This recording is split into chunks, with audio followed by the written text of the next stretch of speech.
Hello and welcome to episode 62 of the Kicking Back podcast. Today we are joined by Cold Comforts, which is comprised of Kieran, Imogen, and James.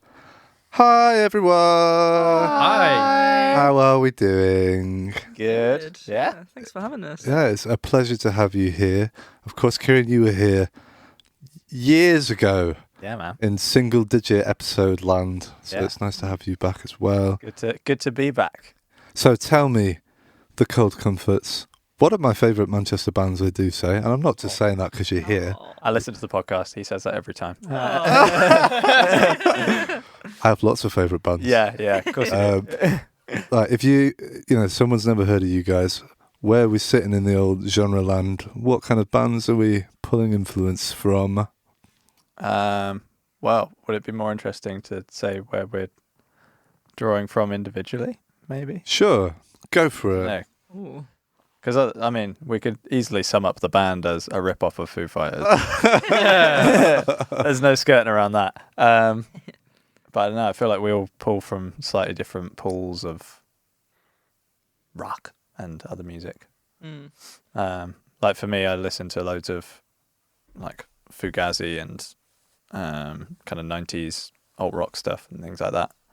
And bands like Fugazi. Or Fugazi, I don't know how to say it. Okay. And like Death from Above and bands like that. Just lots of noise, lots of very abrasive music. Okay. But I don't know about these guys. Well, I do. I'm not gonna do all talking.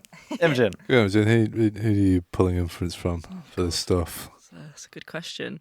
I think for like writing drum parts, I'm very into like the kind of like alternative rock pop thing. I mean, like Michael Spearman from Everything is like one of my favourite drummers. His parts are just like genius. Yeah, like anything like that, kind of like where it's like, it's almost like taking influence from like dance music and putting it into a rock context of like, all these weird like different rhythms. I always try and approach a track of like, how can I do a drum part that's not just like do do, you know, like, and I do that bit, I won't lie. There's nothing wrong with that. There's a few Cold Comfort tunes I've got that on, but That's just because I've told you to do that. yeah, that's what Kieran's like, do this. I want it, and I want it like that. I want it that way. I want it that way. Yeah, but that's kind of what I try and do. Yeah.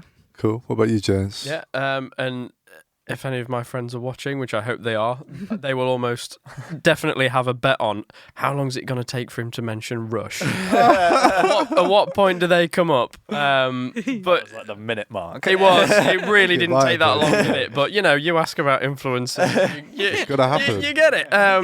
And yeah, I think certainly their music and the way that they've always layered things up. And, Yeah. you know, if we're talking about recording as well, we've taken a lot of influence from the way they do like sort of guitars and things. But other more modern bands as well, like listen to a lot of Queens of the Stone Age and stuff like that.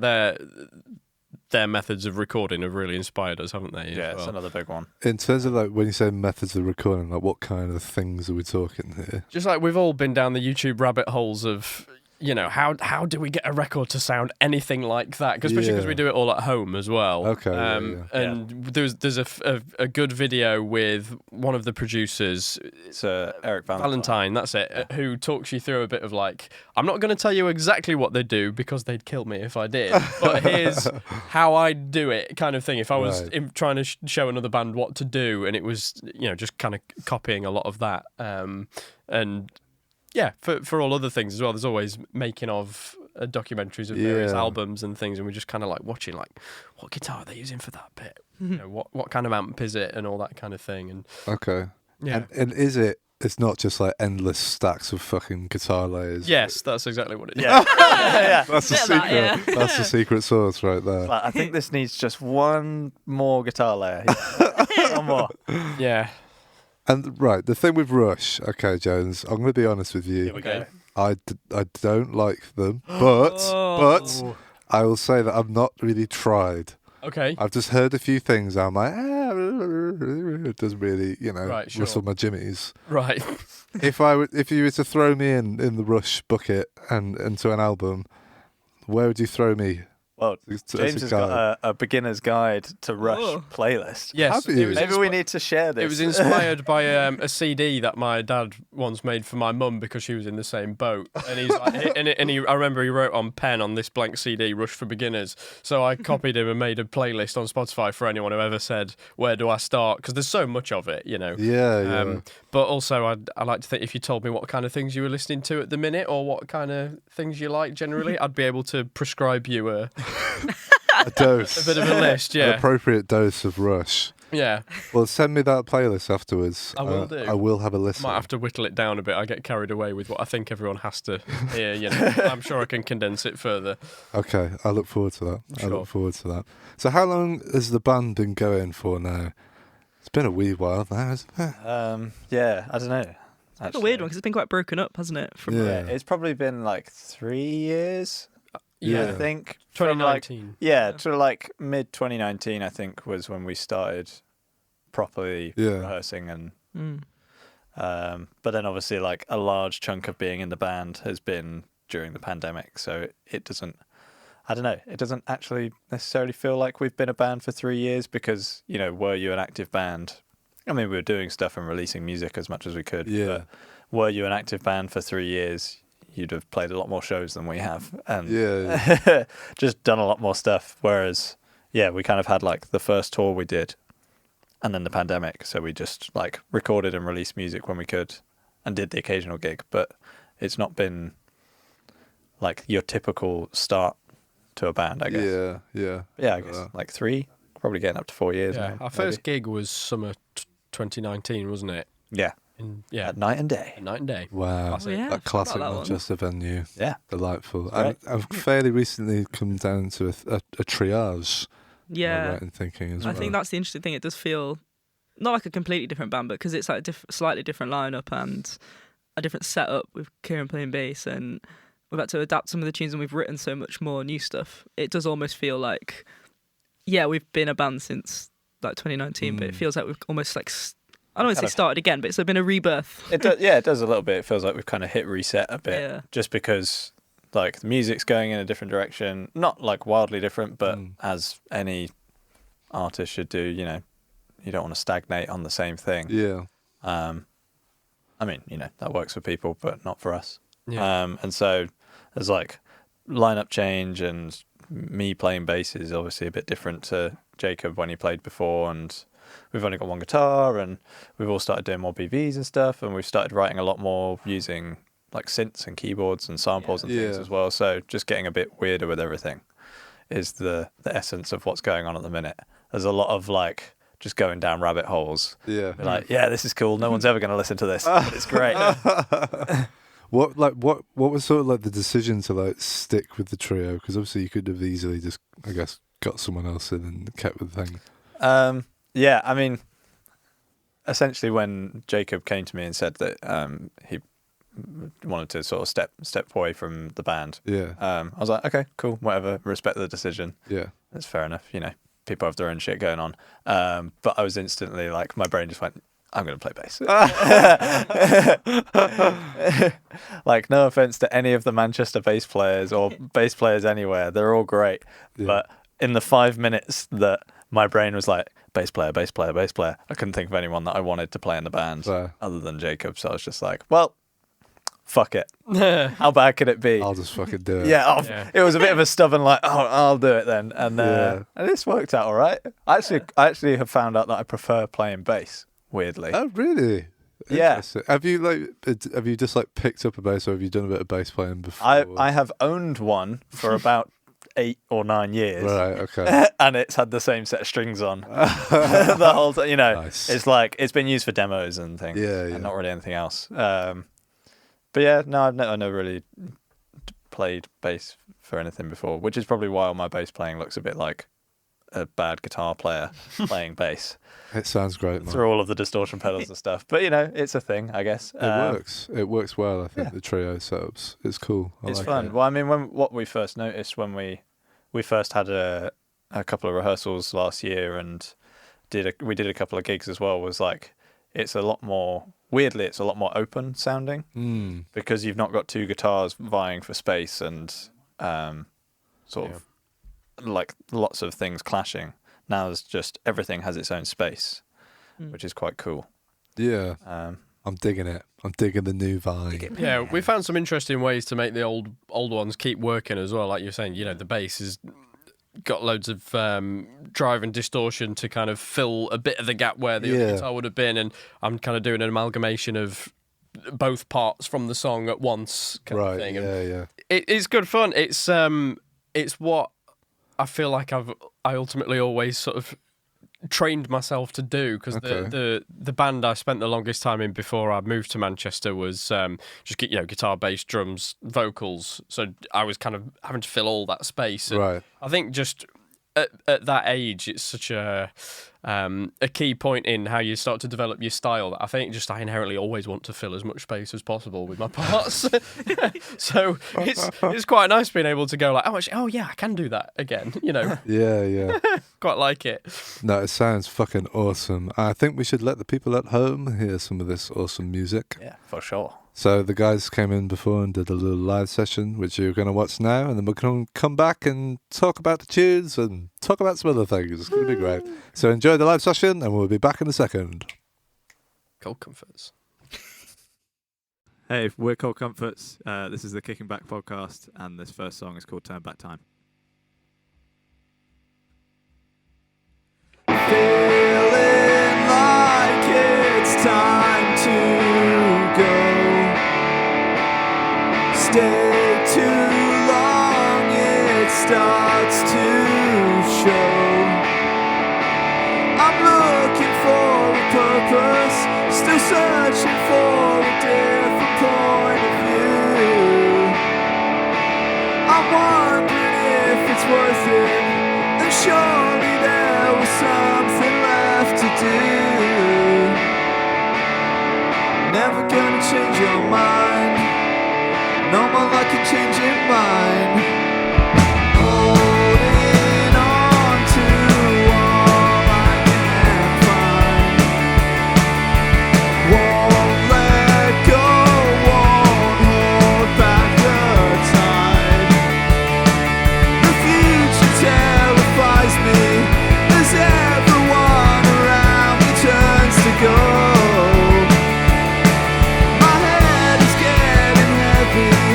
I think too much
Cool. Thanks for listening. We're going to have a quick guitar changeover.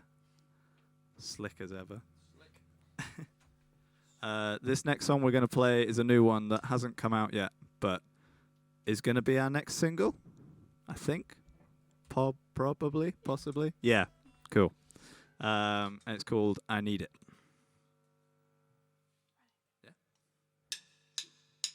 I need it, I want it, I've got it, all this feeling. I'm searching for something more, I need it, I want it, I've got it, all this feeling. I'm searching for something.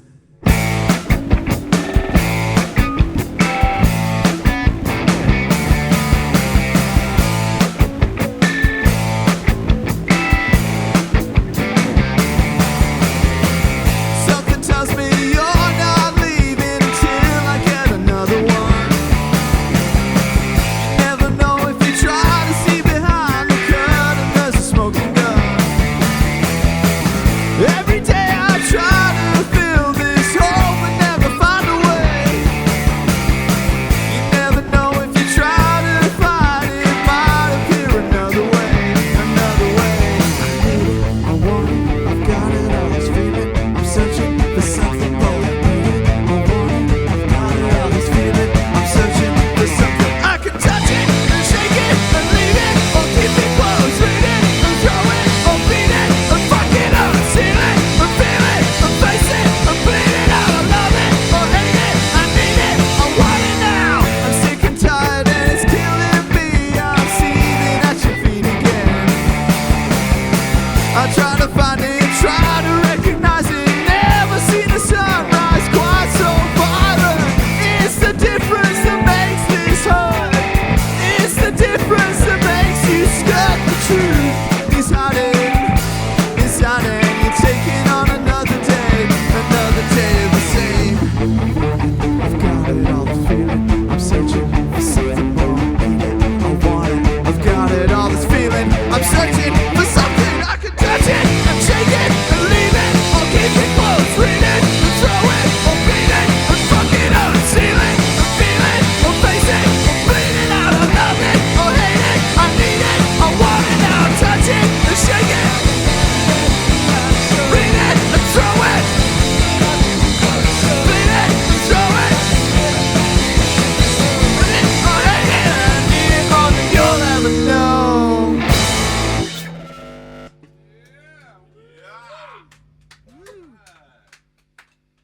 All right, that one's hard to sing and hard to play. We've been practicing that one a lot. Cool. We're going to do one more song for you now. This one's called Slow Down. It's from our debut album that came out August of last year. So if you like what you hear, go check it out. Lots of indie rock, good shit. Yeah, we've been Cold Comforts. Thanks for listening, and enjoy the rest of the podcast, I guess. Woo.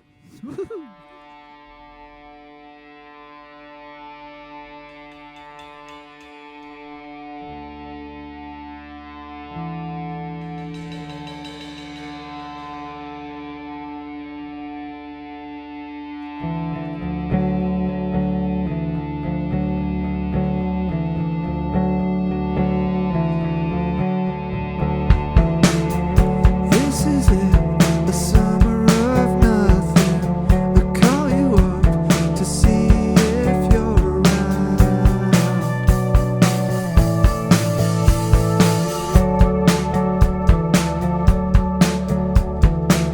You came and went, I hardly even noticed. Been sitting here, you say that you left town. Didn't make a sound.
We're on all the socials. Just look up Cold Comforts with an S on the end, because there's a couple of bands without the S.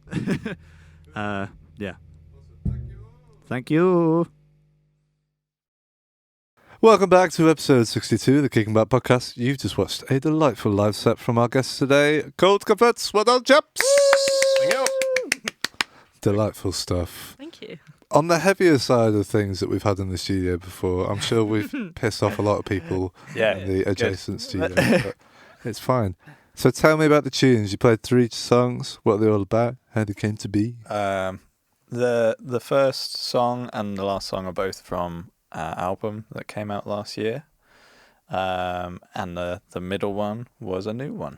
Unreleased tune. Yeah. As yet unreleased. I don't know what time you're watching this, but Yeah, if you're We're in watching the this future in like sometime. 8 months or something, then maybe it'll be out. But hopefully. currently not. What are the tunes about? The first one, Turn Back Time, was I was just kind of, oh God, I don't know if I've ever actually thought about it before. I went on one very long walk and wrote all the lyrics on that walk because I was just having a bit of a existential. Okay, yeah. I was like, oh God, I need to get these thoughts out of my head.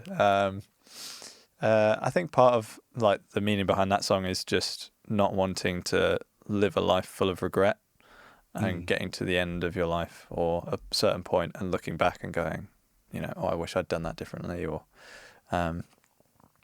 so yeah, which I think is like quite present in the back of my mind quite a lot, not wanting to not It's to weak. settle. not to you know, I've always having that forward momentum Yeah, I get that, with man. whatever you're doing, and then the second song, I Need It, which is one that we wrote together. Yeah, no, that was a cool one because I think, was it you wrote the like instrumental parts for it? Yeah, well, I mean that Or, like, the that first bass. like bass riff, it was like one of the first things I played when I was like figuring out, okay, I'm gonna play bass for the Let's play band now. bass. Yeah. I was like, I wonder what it sounds like if I whack it through all my distortion pedals, and then it was like, okay, this sounds awesome. And then just that, you know, just kind of fell under the fingers, and it was like, oh, cool.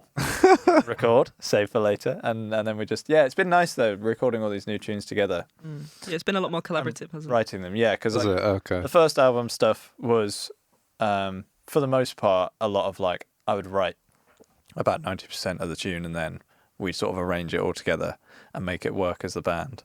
But this stuff has all very much been like starting with the cell of an idea, all sat in a room just hashing it out and figuring it out, and like we've been back and forth with loads of lyrics and stuff at the minute, which is really nice. Like, Yeah, and getting to, I think I wrote a bit of some of the like vocal melodies in the new one.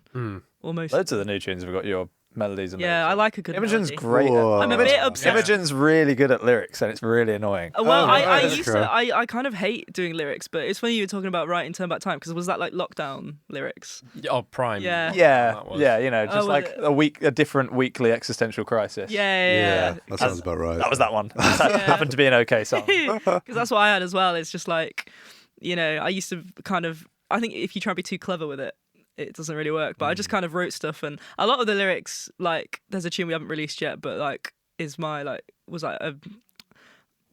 lyrics and verse and chorus that I'd written that we just made faster. The Fairbank, yeah. And it doesn't mean anything. But like when I wrote it, I was like, oh, this sounds quite cool. Like, and I think I don't know about you, but I kind of got to that point where like lyrics don't always have to be really meaningful. Yeah, Like, yeah. if they make you feel something and they sound cool, That'll do. that'll do. And like with melodies as well, I'm just a little bit obsessed with pop tunes. It's quite embarrassing. My music taste is really embarrassing. I just love like pop bangers. So it's quite funny. Like Kieran will be like writing this really like deep, like distorted. It's never deep. grungy It's thing. mostly just like how far into noise music can we get before it's And then I'll be like, Inaccessible. I'll be doing some like Britney Spears melody over the top. Like, Oh, that's genius, though. You know, you're pulling in from both crowds. Then It's very much like a tug of war at points. It is, It's like, yeah. I just want to scream in this bit of the song. It's like, no, we're going to have singing and it's going to be nice. say riffs in this bit, Kieran. Yeah, there's too many blues rock riffs. It's like, I want more. Yeah, but it's been a fun battle. Yeah, well, it's nice. It's nice to have someone to do that with, because otherwise, I just... Yeah, it's easy to go down a rabbit hole on your own, Yeah. I think, isn't it? But it's nice to bounce ideas off each other, definitely. Yeah, definitely. It's talking about the cheesy pop side of things. Like, how cheesy are we talking? Like, just throw a few names at me, Oh God. just so I can get an idea of the ballpark that we're sitting in here.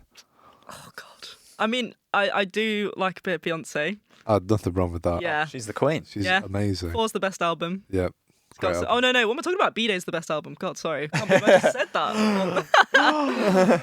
Yeah, no, that's got some. That album though, genuinely, not to go on too much of Beyonce around. That album is great. The production's really cool. Oh yeah, the production's always amazing. It's on that amazing, album. yeah. And like, there's like tunes. Which one is it?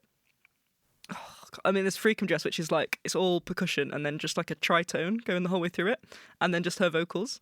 Like she basically just uses vocals as like a pad around everything. So like I'm very into that kind of stuff. And then it's interesting listening to bands like Everything I mentioned before.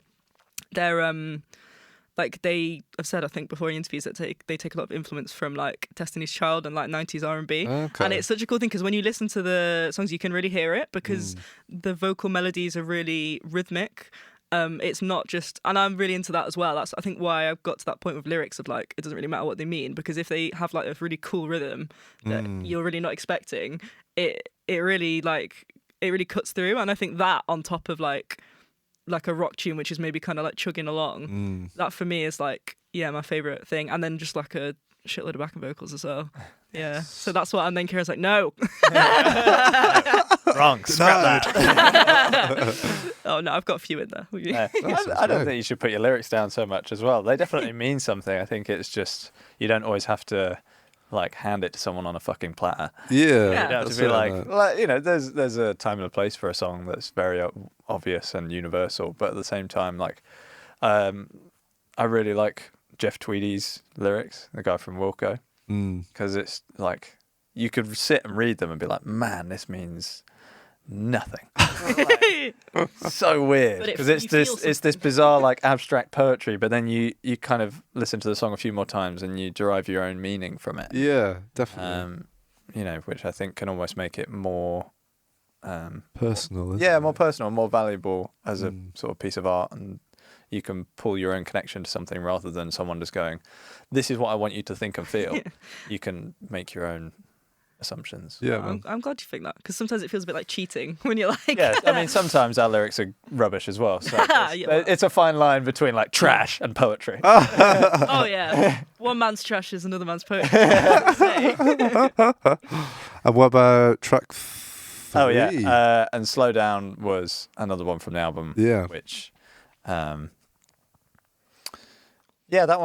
one was one that was like didn't really have a massive amount of meaning when I first wrote it. It was just like I wrote the chorus, and quite often when I'm writing, we'll just sing vowel sounds. I'm like, blah, blah, blah, blah, blah. and those were just kind of the words that like slow down, sort of fitted the shape of the sound of the melody, and then kind of formed a bit of a chorus around that. And then it was like, right, okay, let's see if I can write this sort of story around this chorus that I've created that means nothing. But then weirdly, like when we finished it, and I remember when we were still recording it and tracking all the guitars, and we'd got almost everything recorded, and I don't think any of the vocals were done yet, but James was just doing like the lead guitar line on the chorus, and I was just sat there and had this moment of like, it just hit me like a fucking brick wall. Oh. It's just like, whoa, there's weird like sudden meaning to the song. Oh, no way. It was really strange, yeah. Like all the way recording it, it's just like, oh, it's just another random song for the album. It's pretty cool. It's got a good chorus, and then James laid down the lead guitar bit, and it's just like, fuck, whoa, like, and it's nothing crazy, is it? But I don't know, the dots connected, I guess, and I was just like, whoa, this Singles song, here. this rolled. song, yeah. I don't know. It's just nice to I don't know. I think it's weird, especially like bit of a tangent, but when people don't listen to their own music that they make, surely you make the music that you want to hear in the world. Yeah, yeah. Unless you're making it for like commercial reasons. But for us, especially, I think it's, there is a sound that we have collectively, or we think we hear, that there's like a tiny little hole in the world that needs filling with that sound because it doesn't have it already. And it's nice to like your own music. I quite often listen to our album in the car. I've rinsed our album. Yeah. I've most of the streams. We're great. It was so It's a driving album. That's right. It's interesting though, because I think that one was one that almost immediately had a meaning for me because of, again, just like, I mean, the obvious thing, like slowing down. It was just all about that big shift in everyone's pace of life that we had. Because let's face it, I'm sure there was some outside influence we're of absolutely going crazy before COVID happened with being busy and tired all the time, and it was that was I think I connected with that one pretty much straight away. Yeah. It was always one of the favourites. I'm a genius. Yeah. One thing I do love about you guys is your DIY video approach. Well, it's not even just the videos. The whole thing is I'm so DIY. stubbornly broke. Oh, it's great though. Like, what's the one where you're like, this is the green screen one and you fly? Slow down is Down, the yeah. green screen one. Yeah. Fucking love that video. Can we pull that up? Because it's just, I was like, It's pretty goofy, isn't it? I loved it. I really, really liked it. The best bit being when we didn't realise, but there was a green screen bit where Jacob's feet are missing. Oh, I did spot. I spotted that. There's quite a lot of chopped off feet. Yeah. It just Oh. fucking suits, man. Also, props to Kieran for doing all of this on a laptop. Yeah, no, that was nice one. Oh yeah. Like, I'm dying. on its Oh, yeah. very much on I mean, its to be last fair, legs. recorded the whole album and made both of these terrible music videos. It's a miracle. Like it all of the happened. artwork, all of the promo stuff did on this laptop that was like overheating, didn't hold charge if it wasn't plugged in. Oh, right. Couldn't open past like a sort of 50, 60 degree angle. Oh. Because if it did, the screen turned off. Oh, nice. We did the whole thing typing on it. Like this. like that, having it on my lap. That's amazing. Yeah, it was a good couple of weeks of making this video, and it like really struggling for the whole thing. Just like I can't I can't do it. I can't do it, man. Don't Oh, make yeah. me do it anymore. No legs Yeah, for Mr. it. Yeah, Jacob's got no feet. There That's we go. hilarious. No feet Bentley. That's his nickname in the industry. Yeah, And socks on as well. Like we didn't even do shoes, did we? Did you just do it like in your living room? Just in or the Yeah. something? yeah. We just Amazing. moved all the sofas to the side, pinned up. I think we It put was some. it was my Your dad's got. my uncle's old thing. green screen. Oh, cool. I've got a great behind the scenes video of like there's a bit where you pretend to be flying through the air, and we had like the hairdryer in Kieran's face and his Yeah. hair going everywhere, and it's just him like this, like. Try it. It's fucking great, guys. It's great. Quality Class A acting. acting. Yeah. Oh. Oh, amazing. I hope there's going to be more of this kind of video stuff with... Is there some new music coming? There is, yeah. So we've been doing, with all the writing we've been doing, we took the same approach to recording Yeah. as we had the first album, of just like doing it all in the living room, doing it all ourselves. Except this time, I'm mixing it all myself, so that's a new hurdle. More stubborn DIY-ness. Yeah. And like Andy Gannon did an amazing job of the album, so there's no sort of bad blood there. He's still mastering everything as well. Oh, cool. Because that final touch is really important. But yeah, it was that thing of like, I want to learn how to do this. Let's do it with a bunch of songs and then release them. And if they sound good, they sound good. And if not, Yeah. I'll never do it again. That was it with the recording process itself as well. Like we didn't massively know what we were doing, did we? Like It was a pretty sharp learning curve. Yeah. yeah, we were better at it by the track 12 than we were by the track Sure, one kind of thing. yeah. But I mean, we learnt so much in that process. But you also did like a bit of an online course or video thing about recording drums and Yeah. There's a guy called Dan Bailey who plays drums for Father John Misty. Who, Oh, cool. for any drummers out there who don't know who he is, it's like so worth checking out because he is like he's a full-time session guy and records like when he's not on tour he's recording, but is super open with information, which it's such a closed off industry sometimes. Recording, it's like unless you're there doing it, you don't really learn about it, and there are people that do lessons and courses these days and stuff, but he's just very open, especially for drum recording, with that process. And he has like a few really good courses that I watched a few of them and it like. Honestly, it was like the silliest little things of just like get a snare drum, get a microphone, and just like hit the snare and move the microphone with like some headphones on and see how that changes the sound. And it was just that thing of like I tried it. I was like, whoa. Yeah. This sounds so obvious. Oh, I never thought of that. Or Yeah. even like there's another bit where he's just talking about like find the uppermost tuning range of a drum and then find the lowermost and then you know the threshold of the drum. And it's like, how had I never thought of that before? You know, you always just kind of automatically tune it to a point where it sounds okay. Yeah, And it's yeah. like, oh, actually, like you can be really specific about this stuff. So I think stuff like that helped. Genius. Yeah. Free plug. Nice. There is a drummer that I want to bring up in our hearts. Is Taylor Hawkins, of course. Yeah, man. I was fucking gutted Yeah, destroyed. to hear of his passing. He was a big part of my, growing up, Foo Fighters and all that shit. And also, you did a nice little post, Kieran, that I really enjoyed. Yeah. I'm normally pretty against sort of posting anything online of Yeah. when someone dies, whether you knew them or not. Yeah. It's because it's a bit weird, isn't it? It's like, Yeah. and I think I said this in the thing I wrote up. It's like I have no problem with people sharing things because it's kind of joint. You're reaching out is what people are doing. Yeah. When they share, someone's died and R.I.P. or whatever. It's like you're reaching out to like even if it's just for a click or a like or a comment or something. It's like you're having a shared grief together. Absolutely. But at the same time, I still just find it a bit weird. So I never really do it, but I felt like I had to just share something because, get it off my chest. But yeah, Taylor Hawkins was a heavy one. Yeah, for me. man. Because, for people that don't know, I'm sure people that watch this or listen to this know anyway, but I play drums as well, and that was my first instrument. And Foo Fighters were just like, not the first band I got into, but the first band that I got like really into. Yeah. So, When you like, you go through all the albums and then you find all of the side projects, all of the B-sides, all the demos, all of the like everything that person has ever done, and you just like trawl through it all. And so it's got to that point where like I very much recognize his playing.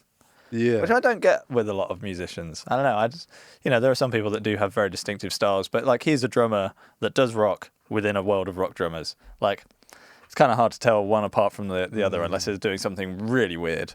But I feel like the language of his drumming I know so well because it's been with me for such a long time. Yeah. So it was a bit of a weird one when he's passed away. Yeah. Yeah. Wherever you are, Taylor, Yeah, man. peace and love to Yeah. you, my friend. Yeah. It's fucking brutal. And when you put that picture up of the poster, I was like, oh, fuck, I had that poster as well. yeah. It just reminded me. I was just like, oh, man. That's it. It was hard to find a picture of that poster as well. I thought it'd be really easy because it's like some like Gretsch thing, advertisement thing that I got in a drum magazine. But I was like trawling through Google, like, where is the picture? I must have the right image. Yeah. That was a heavy day. It was, man. But- It was. But he'll live on in the music. Yeah, for sure. Absolutely. That's it. That's something quite nice, isn't it? It's a bit like if you lose a loved one, you quite often go to pictures and videos and stuff to Yeah. buy. And we now have, like, 11 Foo Fighters albums and all the other stuff at the side that, he's there, recorded forever. Yeah, You man. can't lose that. So you can always just go back and listen to it and go, like, oh, nice. He's still about, just sonically. Sonically around. Yeah, he's a sonic spirit. So is there anything that you guys want to tell the people at home about? Things that are coming up? Any shizzle like that? We've not got, unfortunately, not got any set dates for anything just yet. Okay. But things are coming. They're coming. But yes, there is quite a lot brewing under the surface. We've got 7 or 8 songs recorded Yeah. and raring to go. We just had a fun afternoon of doing like artwork for all of it the other day. Oh yeah. We were like Oh, right. running around in our garden. Oh, there's some good stuff. too. There's some shots. terrible photos. We discovered some new techniques for like artsy photos. Okay, so Kieran was Ooh. coming at it from the angle of he bought a film camera recently, Yeah. but me and Imogen were just using our phones and stuff. So trying to trick the camera into doing things it probably isn't supposed to do. And Imogen was had said you'd been researching fun things to do with the panorama mode. Yeah, I was like, what can I do And with this? I got really carried away with it, and I started because basically. It doesn't work if you just move in a straight line with it. It has to seem to like follow a sort of semicircle motion. Right. And I discovered that if I ran really fast whilst going in circles, but keeping myself in shot for the whole thing, you get this weird blurred like line of yourself. Oh. And it was Yeah. really fun. So So I did get really dizzy. if anyone spots that on the upcoming artwork on any of the new songs, then I'll be impressed. Yeah. Amazing. Yeah. It was so funny that we just sat there, like me and Kieran getting some like mirrors out, you know, setting some Get things really up, arty, and then yeah. James just like, woo! running like. It's the most his exercise I've had in months. Well, you look so happy. I didn't want to disturb you. Yeah. So leave him to it. Some of them were quite cool as well. No, they were like good. Kieran, my favourite one was Kieran was just like, I've got this prop. I've not really used it for anything yet, and it's a Lord of the Rings style mask that your sister. Yeah, my sister and her fiance John. Sorry. Yeah.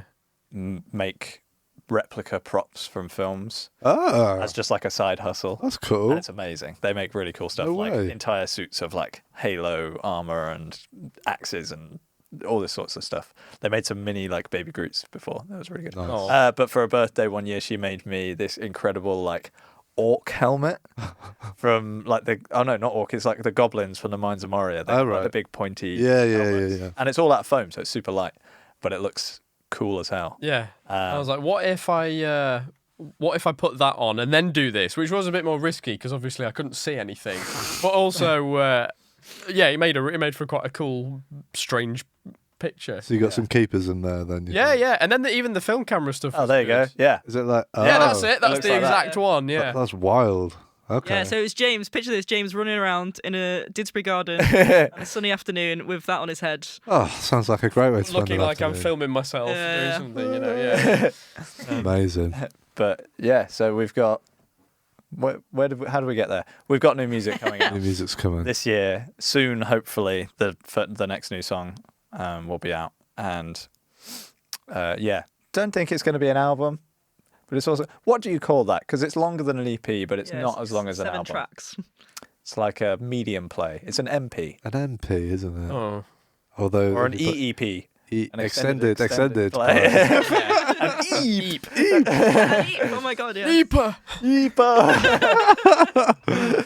Oh, great. Well, I can't wait to hear them when they're coming out. And if people want to follow you to find out when it's happening, where can they look? We're on Facebook. We're on Instagram. We're on Twitter. We're on TikTok. You're a TikTok. We have TikTokies. Ooh. If people want to see behind the scenes stuff of like us recording and filming and things like that, it all goes on TikTok. So that's quite fun. Cool. All under Cold Comforts. All under Cold Comforts ish. I'm terrible at media marketing, so all the tag handles are different. Awesome. But it's all under Cold Comforts.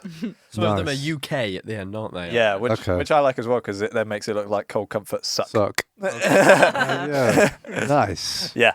I do have one more question for you all, or for one of you. It's up to you guys. Mm-hmm. If you could sum this podcast up in 3 words, what would it be? We could do a word each. Oh, yeah, do a word each. Yeah. That's nice. Okay. Do you want to start? Oh no, I was Really? No, somebody else go first. I like. Go on, Kieran, you go first. Wholesome. Oh. See, I was going to say cozy, but that's a bit like wholesome. Oh. Wholesome, cozy. It's Wholesome, been said. cozy. Kicking. Wholesome, cozy, kicking. Nice. That's like a tag for a shit action movie. Yeah. Get ready this fall for some wholesome, cozy kicking. Oh dear. It's been a pleasure having you all Thank here. you for having us. Thanks for It's I been fun. wish you the best of luck in the future. We'll definitely have you on again. Yeah. People at home, follow this band because they are great at what they do and they put out fucking great music and great music videos. Go and watch their live session. It's out on the old YouTubes. Follow us whilst you're out there. We're on RecRooms and all good places. We put on artists every week and do great things. And they're fucking sick. The fucking sweet mate. Thank you once again to the Cold Comforts, and we will see you all again next week. Goodbye. Thank you for listening. Be sure to subscribe to the podcast to catch up on new episodes every week. Also, check us out on our Facebook and Instagram at RecRooms, where you can find out about our other exciting music series. We also have this and all our other episodes of the podcast up on our RecRooms YouTube channel for your viewing pleasure. See you next time.